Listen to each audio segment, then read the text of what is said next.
Hello and welcome back. This is part 3 of Your Brain on Business. We're talking more about the commentary that your brain shares with you as you go through an experienced life. And what we're going to talk about is based on 3 important books that we use in our coaching practice. And they are all by the Arbinger Institute, and they are Leadership and Self-Deception, which was the first in the series, The Anatomy of Peace, Resolving the Heart of Conflict, which is the second, and then their latest book, which was The Outward Mindset. I highly recommend you get all 3 and read them. If you're only going to read one, read The Anatomy of Peace. All right. What Leadership and Self-Deception describes is a process that happens in us where we have a sense or a feeling that we should do something for somebody. And the self-betrayal happens when we choose not to respond positively. All right. And the story that they use initially to describe this sense is a story with a husband and wife lying in bed, and the baby, middle of the night, and the baby starts crying.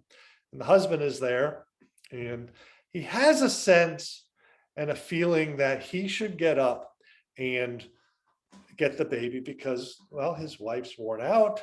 And had he done that, if he honored the feeling of getting up to take care of the baby, he would have had a heart at peace.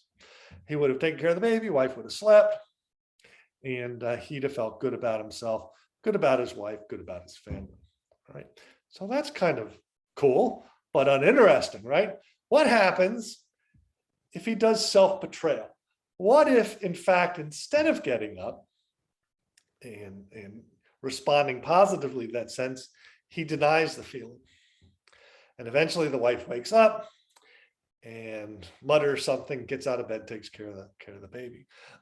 Now, that's the act of self-betrayal.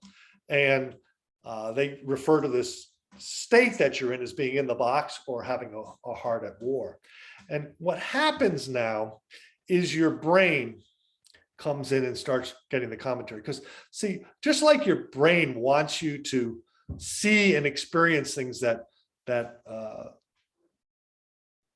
reinforce your thinking, like the 2 guys talking the plant that I shared in the second blog, reinforcing the manager's position that they were goofing off, the commentary that went on. Your brain wants you to be successful and be right. And so now, in the case of the husband violating his and denying the feeling that he should help and take care of the baby so his wife didn't have to, now all of a sudden he's got a conundrum, and his ego is sitting there and starting to tell commentary. And it comes in 2 forms. One is building himself up. Well, I'm really important, and I've got to get up and go to work in the morning, and all this other narrative. And then the other side, and the not so nice part of it, which is why it's hard at war, is the commentary about your wife. And she was just faking the sleeping, and just all kinds of crap that gets generated in this narrative that your brain is telling you. Because most of the time when your brain is giving you a narrative, it's bullshit. And you need to be able to recognize when your brain is telling you a story that that's all it is. It's just a freaking story.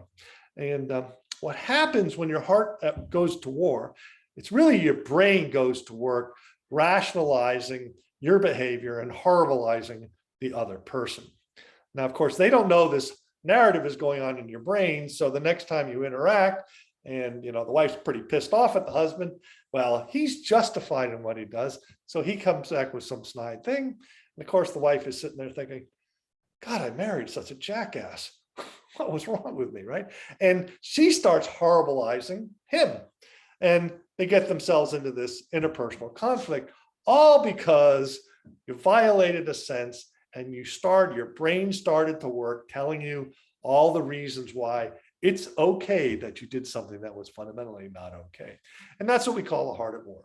And so that's your ego getting in the way and telling you stories you shouldn't be listening to. So recognize when that's happening, and recognizing that they're not true.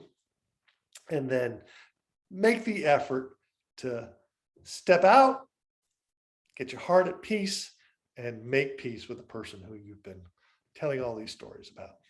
And that's it for this vlog. My name is Rick Phelps. Can be reached at rickphelps@actioncoach.com. And my number is 216-533-1387. If you'd like to discuss any of these things or talk about how we might help your organization adopt some of these concepts, be glad to talk to you.